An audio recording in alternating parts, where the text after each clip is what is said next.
Hello student. सो आज हम इस वीडियो में डिस्कस करेंगे प्राइमरी मार्केट और सेकेंडरी मार्केट का क्या मतलब होता है, उसका कॉन्सेप्ट क्या है और प्राइमरी मार्केट और सेकेंडरी मार्केट के बीच में क्या डिफरेंस है। साथ ही इसमें हम ये भी देखेंगे कि प्राइमरी मार्केट में हम किस तरह की सिक्योरिटीज़ को इशू करते हैं। तो चलिए स्टार्ट करते हैं। पहले बात करेंगे प्राइमरी मार्केट की। सो प्राइमरी मार्केट क्या होता है? ये वो मार्केट होता है जहाँ पे फर्स्ट टाइम सिक्योरिटीज़ को परचेज या सेल किया जाता है। मतलब फर्स्ट टाइम कंपनीज़ क्या करती हैं, अपनी सिक्योरिटीज़ को पब्लिक के सामने रखती हैं कि आप उन्हें परचेज कर लीजिए और वो फर्स्ट टाइम उसे सेल कर रही होती हैं। क्लियर है? सो ये मार्केट डील करता है बेसिकली न्यू सिक्योरिटीज़ को, जो कंपनी पहली बार लॉन्च कर रही हैं। ठीक है? जो एग्जिस्टिंग कंपनीज़ होती हैं वो फर्स्ट टाइम उन सिक्योरिटीज़ को लॉन्च कर रही होती हैं, जिसके थ्रू वो क्या कर सके, कैपिटल को इकट्ठा कर सके। ठीक है? इसीलिए इस मार्केट को, प्राइमरी मार्केट को हम न्यू इश्यू मार्केट भी कहते हैं। राइट? क्यों? क्योंकि ये भी यही मार्केट है जहाँ पे फर्स्ट टाइम सिक्योरिटीज़ इश्यू हो रही हैं। नया इश्यू लाया जा रहा है, जो इश्यू पहले नहीं था, जो सिक्योरिटीज़ पहले इश्यू नहीं की गई थी, उन सिक्योरिटीज़ को अभी इश्यू किया जा रहा है, फर्स्ट टाइम इश्यू किया जा रहा है, इसीलिए इसको न्यू इश्यू मार्केट कहते हैं। ठीक है? तो इस मार्केट में जो होते हैं हमारे इन्वेस्टर्स जो होते हैं, वो हमारे banks, finance institutions, insurance companies, mutual funds, individual, ये सारे ही हमारे होते हैं यहाँ पे। राइट? और अगर हम बात करें कि कंपनी यहाँ पे जो फंड रेज़ करती है, वो किस मीडियम से करेगी, मतलब किस तरह की सिक्योरिटीज़ को फर्स्ट टाइम इश्यू करती है। सो यहाँ पे इश्यू की जाती है equity shares, preference shares, debentures, deposits, इस तरह की सिक्योरिटीज़ को कंपनी इश्यू करके अपना कैपिटल फॉर्म करती है। राइट? ये जो फंड रेज़ करती है प्राइमरी मार्केट के थ्रू, बेसिकली इस मार्केट के थ्रू जब फंड रेज़ करती है कंपनी, तो वो उस फंड का यूज़ करती हैं अपने नए प्रोजेक्ट को लॉन्च करने के लिए, नया प्रोजेक्ट स्टार्ट करने के लिए, नई ब्रांच उनको ओपन करनी है, नया बिज़नेस और स्टार्ट करना है, तो अपने किसी नए प्रोजेक्ट को स्टार्ट करने के लिए करते हैं, या ऑलरेडी जो उनका प्रोजेक्ट चल रहा था या जो उनका बिज़नेस था, अगर वो उसको एक्सपैंड करना चाहती हैं, डाइवर्सिफ़ाई करना चाहती हैं कि मैं पहले वो सिर्फ़ एफएमसीजी गुड्स में करती थी, प्रोडक्शन करती थी, उसको डील करती थी, अभी वो टेक्सटाइल में भी डील करना चाह रही हैं। तो सेम कंपनी अलग-अलग सेक्टर में जाना चाह रही है, तो डाइवर्सिफ़ाई कर रहे हैं या मॉडर्नाइज़ करना चाह रहे हैं, नई टेक्नोलॉजी के ले आना चाहते हैं, उसके लिए भी कैपिटल चाहिए, है ना? तो जो एग्ज़िस्टिंग, या तो नया प्रोजेक्ट लाना चाहती हैं या एग्ज़िस्टिंग प्रोडक्ट्स में एक्सपैंड करना, डाइवर्सिफ़ाई करना या मॉडर्नाइज़ करना चाहती हैं, तो उनको हेवी अमाउंट में कैपिटल चाहिए होता है, और तब वो क्या करती हैं, इस कैपिटल को कहाँ से इकट्ठा करती हैं कंपनीज़? प्राइमरी मार्केट के थ्रू करती हैं। इसके अलावा अगर कंपनीज़ मर्जर करना चाहती हैं या किसी दूसरी कंपनी को टेक ओवर करना चाहती हैं, किसी कंपनी को अपने में मिलाना चाह रही हैं या किसी और कंपनी को टेक ओवर पूरी तरीके से ले लेना चाहती हैं, तो उसके लिए उन्हें फंड देना पड़ेगा ना, तो उस केस में भी उनको हैवी अमाउंट ऑफ कैपिटल की रिक्वायरमेंट होती है। तो इस तरह के सिनेरियो में उन कंपनीज़ को पैसा चाहिए होता है, हैवी कैपिटल चाहिए होता है, और वो कैपिटल उनको कहाँ से मिलता है? प्राइमरी मार्केट में, जब वो ये नई सिक्योरिटीज़ को इश्यू करती हैं पब्लिक को, तो मिलता है। Is it clear? So the इसीलिए इसको न्यू इश्यू मार्केट कहते हैं। अब प्राइमरी मार्केट में ना अलग-अलग तरह की सिक्योरिटीज़ इश्यू की जाती हैं, ठीक? तो डिफरेंट काइंड ऑफ सिक्योरिटीज़ जो हैं प्राइमरी मार्केट में इश्यू होती हैं। उसमें से जैसे एक हो गया हमारा public issue, right issue, bonus issue और प्राइवेट प्लेसमेंट, ठीक? ये वो सिक्योरिटीज़ हैं जिनको हम प्राइमरी मार्केट में इश्यू करते हैं, मतलब कंपनीज़ इश्यू करती हैं। अगर हम बात पब्लिक इश्यू की करें, तो पब्लिक इश्यू 2 तरीके से होता है, और प्राइवेट प्लेसमेंट भी जब करने को आती है तो 2 तरीके से कर सकती हैं, ठीक है? वो क्या हो गया? पब्लिक इश्यू में आता है एक आईपीओ, जिसको हम हमेशा सुनते हैं, इनिशियल पब्लिक ऑफर, आईपीओ के थ्रू या एफपीओ के थ्रू, फर्दर पब्लिक ऑफर या फॉलो अप पब्लिक ऑफर। तो पब्लिक इश्यू जब लाती है, मतलब पब्लिक के लिए जब सिक्योरिटीज़ को इश्यू किया जाता है, तो या तो आईपीओ लाके इश्यू किया जाता है या एफपीओ के थ्रू ला इश्यू करती हैं। वहीं जो प्राइवेट प्लेसमेंट के थ्रू सिक्योरिटीज़ इश्यू की जाती हैं, तो वो प्रेफरेंशियल इश्यू के थ्रू की जाती है या क्वालिफाइड इंस्टीट्यूशनल प्लेसमेंट के थ्रू की जाती हैं, ठीक? इसके अलावा राइट इश्यू और बोनस इश्यू भी प्राइमरी मार्केट में किया जाता है, ठीक? तो ये हमारा पूरा का पूरा टाइप ऑफ सिक्योरिटीज़ है जो प्राइमरी मार्केट में डील की जाती है। तो हम एक-एक करके इनको देख लेते हैं कि क्या होता है public issue, right issue, bonus issue, private placement. सबसे पहले बात करेंगे पब्लिक इश्यू की। तो देखिए पब्लिक इश्यू क्या होता है? पब्लिक इश्यू मतलब जब शेयर्स या कन्वर्टेबल सिक्योरिटीज़ को इन्वेस्टर्स को इश्यू किया जाता है, नए पब्लिक को फर्स्ट टाइम इश्यू किया जाता है, तो हम कहते हैं कि पब्लिक इश्यू लाया गया। मतलब कोई भी कंपनी नया शेयर्स ला रही है, डिवेंचर्स इश्यू कर रही है पब्लिक को, फर्स्ट टाइम ला रही है, तो वो पब्लिक इश्यू हो गया। अब वो 2 तरीके से करती हैं। एक तो आईपीओ लाके करती हैं, इनिशियल पब्लिक ऑफर, तो उसमें क्या करते हैं, जो शेयर्स है या डिवेंचर्स है, वो पब्लिक को पहली बार इश्यू किए जा रहे हैं, तो हम कहते हैं आईपीओ लाया गया। मतलब कोई कंपनी थी, मतलब जैसे मान लीजिए एबीसी कंपनी, कोई एग्जिस्टिंग कंपनी है, वो पहली बार, अभी तक वो मार्केट में अपने शेयर्स लॉन्च नहीं करी थी। फर्स्ट टाइम वो शेयर्स लॉन्च करके पैसा इकट्ठा करे जा रही है, कैपिटल इकट्ठा करने जा रही है। जैसे अभी फिजिक्स वाला करने जा रहा है, जिनकी अभी न्यूज़ आई थी मतलब रिसेंट में, कि फिजिक्स वाला जो कि ऑनलाइन कोचिंग प्लेटफॉर्म है, ऑनलाइन आपको ट्यूशंस दे मतलब क्लासेस कराते हैं, और ऑफलाइन भी उनके कुछ कोचिंग सेंटर्स हैं। सो बेसिकली ये क्या करते हैं, आपको कोचिंग्स और क्लासेस प्रोवाइड करते हैं। तो ये फर्स्ट टाइम अपने शेयर्स को लॉन्च करने वाले हैं। तो ये क्या कहेंगे हम, आईपीओ, फर्स्ट टाइम शेयर्स को लॉन्च कर रहे हैं, जिसके थ्रू वो कैपिटल रेज करेंगे। तो वो आईपीओ हो गया, initial public offer, first time public को इशू होगा, ठीक। दूसरा आता है एफपीओ, जिसको हम कहते हैं फर्दर पब्लिक ऑफर या फॉलो ऑन ऑफर। यहाँ पे क्या होता है, जो कंपनी ऑलरेडी लिस्टेड है, उन्होंने मान लीजिए कि एक बार शेयर्स इशू कर दिया था, अब वो नया शेयर इशू करना चाहती, फिर से इशू करना चाहती हैं, फ्रेश, पहले वाले नहीं, वापस से नए शेयर्स इशू करना चाहती हैं, कोई नई सिक्योरिटीज इशू करना चाहती हैं, तो हम उन्हें कहते हैं कि वो फॉलो अप लेके आ रही है या फर्दर पब्लिक ऑफर ला रही हैं। जैसे अब फिजिक्स वाला ने शेयर इशू कर दिया, ठीक, लोगों ने परचेज कर लिया, कुछ सालों के बाद उनको लगता है कि उन्हें और कैपिटल की ज़रूरत है, और वो फिर से शेयर्स लॉन्च करती हैं, शेयर इशू करती हैं। तो ऐसी सिचुएशन में वो फर्स्ट टाइम शेयर इशू हो रहा है, लेकिन अब वो उस कंपनी का ऑलरेडी लिस्टेड कंपनी है, वो शेयर्स पहले एक बार लॉन्च कर चुकी हैं, इशू कर चुकी थी, अब वो नए शेयर्स को वापस से इशू कर रही हैं। तो वो हम उनको कहेंगे कि वो एफपीओ लेके आ रही हैं, ठीक है, फर्स्ट टाइम पब्लिक ऑफर। जैसे एलआईसी लेके आई थी, तो पहले आईपीओ लेके आई थी, अब फिर जब एलआईसी लेके आएगी वापस से शेयर्स, तो एफपीओ लेके आएगी। क्लियर है। अब उसके बाद आता है हमारा प्राइवेट प्लेसमेंट। प्राइवेट प्लेसमेंट क्या होता है, basically private placement public company sorry private company के लिए होता है, पब्लिक इशू पब्लिक कंपनी के लिए होता है।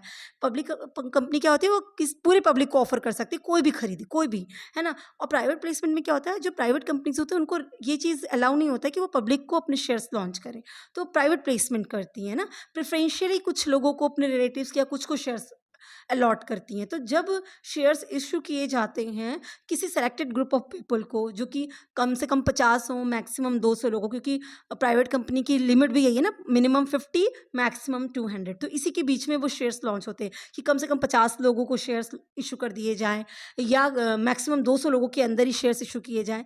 पर वो क्या होता है, मतलब कुछ स्पेसिफिक ग्रुप होते हैं जिनको आप जान रहे हो, तो उन्हीं को कर सकते हो।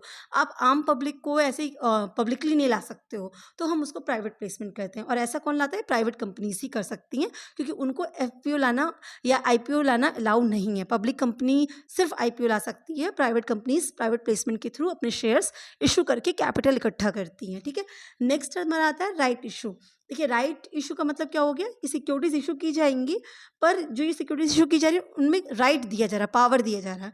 तो ये क्या होता है कि जब कंपनीज अपने शेयर्स को इशू करती हैं, तो वो जो ऑलरेडी शेयर होल्डर्स होते हैं, एग्जिस्टिंग शेयर होल्डर जिन्होंने पहले इनके शेयर्स खरीद रखे थे, उनको ये क्या देती है, एक राइट देती हैं कि देखिए, हम शेयर्स लॉन्च कर रहे हैं, इशू कर रहे हैं, आपके पास एक पावर है, आपके पास एक राइट है, हक है आपका, कि पहले आपको एक डेट दी जाएगी, फिक्स डेट दे दी जाती है ईश्वर के थ्रू, कि इतने टाइम पीरियड, जो रिकॉर्ड डेट है, इतने टाइम पीरियड के अंदर आप चाहें तो इनको परचेज कर लीजिए, क्योंकि ये पहला राइट आपको, आप पहले परचेज करिए, उसके बाद ही पब्लिक को जाएगा, तो वो राइट इशू कहलाता है, ठीक। वहीं पे अगर हम बोनस इशू की बात करें, तो बोनस इशू में क्या होता है, यहाँ ये भी एग्जिस्टिंग शेयर होल्डर्स को ही अलाउ किया जाता है, लेकिन यहाँ पे एग्जिस्टिंग शेयर होल्डर्स को ये जब शेयर दिया जाता है ना, इशू किया जाता है, तो उसके बदले उनसे कुछ पैसा नहीं लिया जाता है। राइट इशू में आपको हक तो दिया जा रहा है कि पहले आप खरीदो, लेकिन आपको उसके बदले पैसे देने हैं।